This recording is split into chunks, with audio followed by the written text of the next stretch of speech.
আসসালামু আলাইকুম। আমাদের ভিডিওতে আপনাদের স্বাগতম। আজ সংবাদের আড়ালে থাকা সেই মহাকাব্যিক লড়াইয়ের প্রতিটি শব্দ আমি আপনার সামনে জীবন্ত করে তুলব। কান পাতুন, শুনতে পাবেন যুদ্ধের জামামা আর সমুদ্রের উত্তাল গর্জন। আকাশে বারুদের কণ্ঠ, পারস্য উপসাগরের লবণাক্ত পানিতে মিশে আছে তেলের স্তর আর আমেরিকার পোড়া যুদ্ধজাহাজের ছাই। যখন পরাশক্তি আমেরিকা তার অবৈধ সন্তান ইসরায়েল দম্ভের সাথে হুঙ্কার দিচ্ছে, তখন পর্দার আড়ালে বদলে যাচ্ছে ইতিহাসের মানচিত্র। পারস্য উপসাগর থেকে ইস্তাম্বুলের আকাশ, প্রত্যেকটা ধূলিকণা আজ এক চরম যুদ্ধের সাক্ষী। পৃথিবীর বুক চিরে জন্ম নিচ্ছে নতুন এক শক্তির ভারসাম্য, যেখানে ধ্বংস আর বিজয়ের মাঝে ব্যবধান মাত্র একটা স্ফুলিঙ্গের। ইস্তাম্বুলে এক্সপো সেন্টার আজ ইতিহাসের পাতা নতুন করে লিখছে। সাহা 2026 এই সমরাস্ত্র প্রদর্শনীর প্রথম 3 দিনেই তুরস্কের প্রতিরক্ষা কোম্পানিগুলো প্রায় $8 বিলিয়ন মূল্যের রপ্তানি চুক্তি স্বাক্ষর করে বিশ্বকে তাক লাগিয়ে দিয়েছে। এটি তুরস্কের প্রতিরক্ষা শিল্পের জন্য শুধু একটি রেকর্ড না, বরং একটি ঐতিহাসিক বিজয়।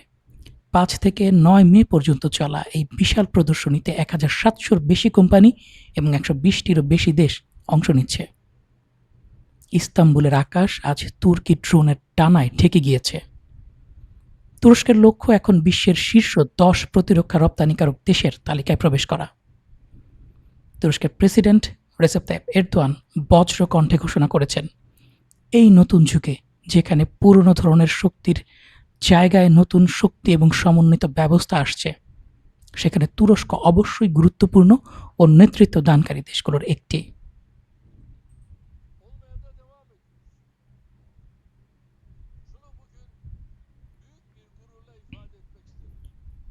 শুধু তাই নয়, দর্শকদের জন্য খুলে দেওয়া হয়েছে তুরস্কের গর্ব, অত্যাধুনিক ড্রোনবাহী রণতরী টিসিজি আনাতোলু। এটা যেন সমুদ্রের বুকে একটা ভাসমান তুর্ক।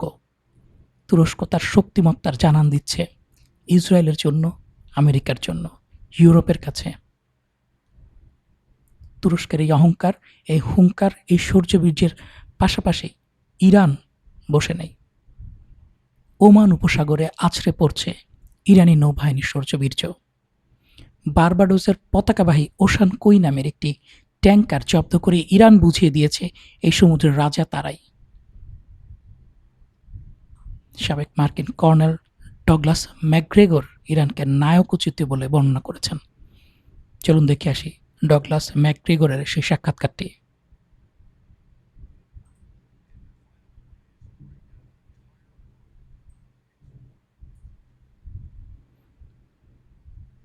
ডগলাস ম্যাকগ্রেগরের মতে যুক্তরাষ্ট্র ও ইসরায়েল বড় ধরনের হামলার বিরুদ্ধে ইরান যেভাবে দাঁড়িয়েছে, তাতে পুরো বিশ্ব তাদেরকে সহানুভূতির চোখে দেখছে। ম্যাকগ্রেগর স্পষ্ট করে বলেছেন, ইরানকে সামরিকভাবে দ্রুত ভেঙে ফেলা অসম্ভব এবং অতিরিক্ত চাপ তাদের অভ্যন্তরীণ ঐক্যকে লৌহ কঠিন করে তুলেছে। স্যাটেলাইট ইমেজে দেখা গিয়েছে পারস্য উপসাগরে আইআরজিসি নৌবাহিনীর 100টিরও বেশি স্পিডবোট একটিমাত্র ফরমেশনে টহল দিচ্ছে, যেন এক ঝাঁক হাঙর তাদের শিকারের অপেক্ষায় রয়েছে। বসে নেই হিজবুল্লাহ। সীমান্তের ওপার থেকে হিজবুল্লাহর ছোড়া একটি ড্রোন ইসরায়েলি ডিফেন্স লাইনের বুক চিরে আঘাত এনেছে। এই হামলায় ইসরায়েলের 3 জন সৈন্য গুরুতর আহত হয়েছে, যাদের মধ্যে একজনের অবস্থা আশঙ্কাজনক। আকাশপথের এই অতর্কিত হামলায় দখলদার বাহিনীর আত্মবিশ্বাস ভেঙে গিয়েছে। যুদ্ধের ময়দানে লড়াইয়ে সম্পূর্ণরূপে ব্যর্থ হয়ে ইসরায়েলিরা এখন শিশুদের ওপর চড়াও হচ্ছে। মধ্য জর্ডান উপত্যকায় ফিলিস্তিনি শিক্ষার্থীদের স্কুলে পৌঁছাতে বাধা দিচ্ছে ইসরায়েলি সেনাবাহিনী। চলুন দেখে আসি ভিডিওটি।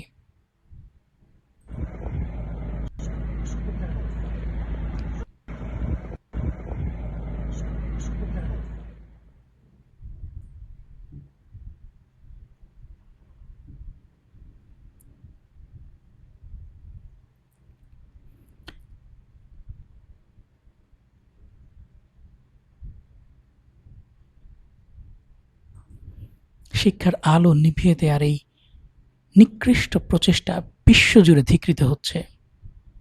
এদিকে লেবানন জুড়ে গত ২৪ ঘণ্টায় হিজবুল্লাহর ৮৫টারও বেশি লক্ষ্যবস্তুতে হামলা চালিয়েছে ইসরায়েলি সেনাবাহিনী। তাদের দাবি এগুলো অস্ত্রাগার রকেট লঞ্চার ছিল। কিন্তু এই উন্মত্ত হামলা কেবলমাত্র রক্তক্ষরণই বাড়াচ্ছে। ক্ষতিগ্রস্ত হচ্ছে সাধারণ নিরীহ বেসামরিক মানুষজন। যুক্তরাষ্ট্রের থাবা এবার ইরানের পরিবর্তে ভেনেজুয়েলার ওপর গিয়ে পড়েছে। ইরানে সফল না হলেও যুক্তরাজ্যের সাথে যৌথ অভিযানে ভেনেজুয়েলার একটি গবেষণা চুল্লি থেকে ১৩.৫ কেজি অতি সমৃদ্ধ ইউরেনিয়াম সরিয়ে নিয়েছে। মাদুরোকে অপহরণ করার পর এটি যুক্তরাষ্ট্রের একটা নগ্ন ডাকাতি।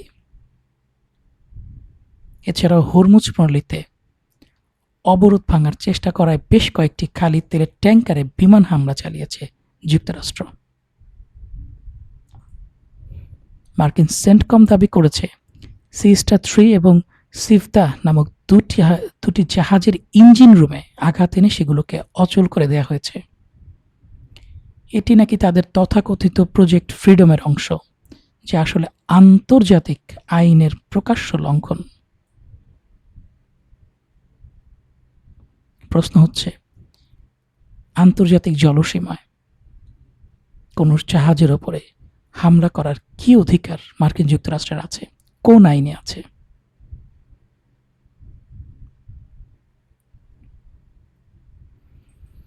এদিকে ইরানের পররাষ্ট্রমন্ত্রী আব্বাস আরাকচি মার্কিন নীতির কঠোর সমালোচনা করে বলেছেন, যুক্তরাষ্ট্র যখনই সুযোগ পায় তখনই সামরিক উন্মাদনায় মেতে ওঠে।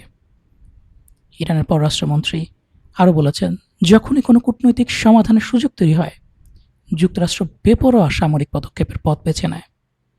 তিনি প্রশ্ন তোলেন, এটি কি চাপ সৃষ্টির কৌশল, নাকি আবারও কেউ মার্কিন প্রেসিডেন্টকে নতুন এক সংকটে জড়িয়ে ফেলে? আরাকচির মতে, কারণ যাই হোক না কেন ফলাফল একই হয়, ইরানের চাপের কাছে নতি স্বীকার না করা এবং শেষ পর্যন্ত কূটনীতি ব্যাহত হওয়া। একই বক্তব্যে তিনি মার্কিন গোয়েন্দা সংস্থা সিআইএর সাম্প্রতিক মূল্যায়নেরও সমালোচনা করেছেন। সিআইএর কিছু প্রতিবেদনে দাবি করা হয়েছিল যে ফেব্রুয়ারির ২৮ তারিখের তুলনায়, অর্থাৎ যুদ্ধ শুরুর আগের তুলনায় ইরানের ক্ষেপণাস্ত্র লঞ্চারের সক্ষমতা ৭৫% নেমে এসেছে। এর জবাবে আরাকচি বলেন, সঠিক সংখ্যাটি ১২০%। অর্থাৎ যুদ্ধ শুরুর আগে ইরানের যে সক্ষমতা ছিল, এখন সক্ষমতা তার চাইতেও বেশি। ইরানের সামরিক সক্ষমতা কমেনি, বরঞ্চ আগের চাইতে বৃদ্ধি পেয়েছে। তিনি আরও যোগ করেন, জনগণকে রক্ষায় ইরানের প্রস্তুতির মাত্রা এখন ১,০০০%। অন্যদিকে ইরানের পররাষ্ট্র মন্ত্রণালয়ের মুখপাত্র ইসমাইল বাঘাই স্পষ্ট করে দিয়েছেন, মার্কিন প্রস্তাবের বিষয়ে ইরান এখনও পর্যালোচনা করছে, যথাসময়ে জবাব দেওয়া হবে। তিনি স্পষ্ট করেন, আমরা নিজেদের গতিতে কাজ করি, মার্কিন যুক্তরাষ্ট্রের ডেডলাইন বা সময়সীমার তোয়াক্কা আমরা করি না। এই যখন অবস্থা, তখন হরমুজ প্রণালীতে একটি অচল অবস্থা তৈরি হয়েছে।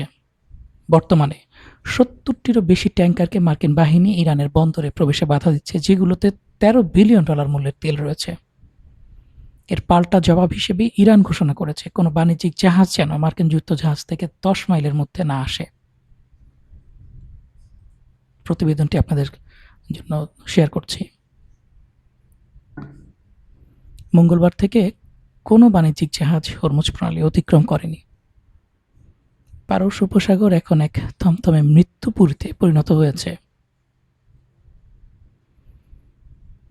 এই যখন অবস্থা, তখন ইরানের সঙ্গে চলমান যুদ্ধ নিয়ে বিরক্ত হয়ে পড়েছেন মার্কিন প্রেসিডেন্ট ডোনাল্ড ট্রাম্প। তিনি দ্রুত এই সংঘাত শেষ করতে চান বলে জানিয়েছে দ্য আটলান্টিক। যুদ্ধটি প্রত্যাশার চেয়েও দীর্ঘায়িত হওয়ায় যুক্তরাষ্ট্রে জ্বালানির তেলের দাম বেড়েছে। জনমত জরিপে ট্রাম্পের অবস্থান দুর্বল হয়েছে, তাই রিপাবলিকান নেতারা মধ্যবর্তী নির্বাচনের আগে রাজনৈতিক ক্ষতির আশঙ্কা করছেন।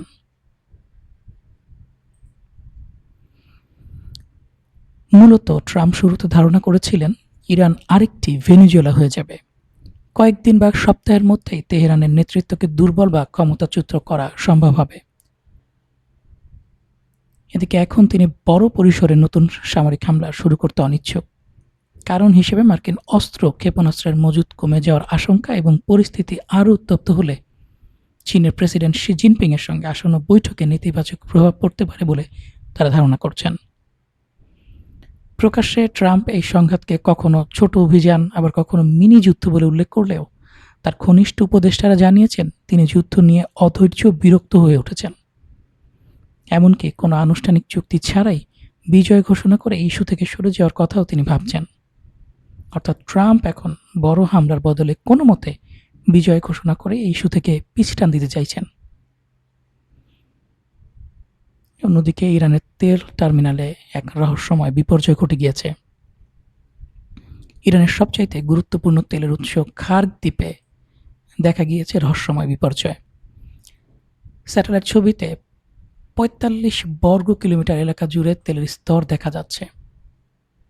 কেন এই লিক, কিভাবে এই তেল লিক হলো, এখনো রহস্য।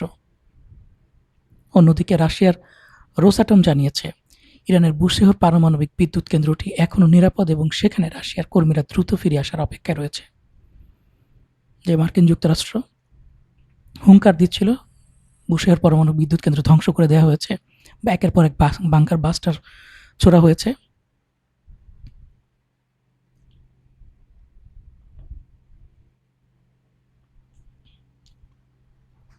সেক্ষেত্রে আমরা দেখছি এই বুশেহর পরমাণু বিদ্যুৎ কেন্দ্র এখনও কার্যোপযোগী রয়েছে এবং যে কোনো সময় যুদ্ধ বন্ধ হলে রাশিয়ার প্রকৌশলীরা এটিতে যোগদান করবে এবং তাদের কার্যক্রম শুরু করবে।